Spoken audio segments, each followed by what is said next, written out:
A fourth example of using the ZeroG for other than stroke patients are patients that are of a higher level.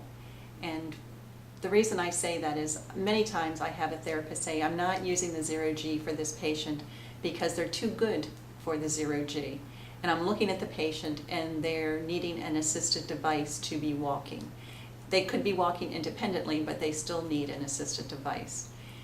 They would still benefit from using the ZeroG because you can have them walking without their assisted device in the ZeroG. And you can work on balance activities such as the BAPS board, or doing single limb stance, or doing braiding, other activities that you aren't required to have your hands on the patient because they're in the system. Once you put your hands on the patient, you're giving them sensory input.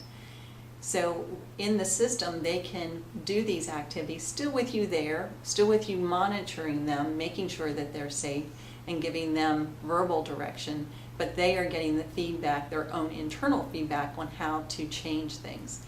By using the system, it also gives you a better documentation of falls prevented, the distance walked, the time in the session, the amount of body weight support required to do that, and then you have a better and more accurate documentation of the session for insurance purposes.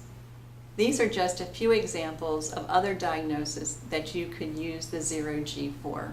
It doesn't matter whether the person is a neuro patient, a ortho patient, or just generally deconditioned. The ZeroG is a tool to assist therapists to challenge patients as much as possible in a safe environment. I hope this has been helpful to you. If you have any questions, feel free to contact me at Aretech.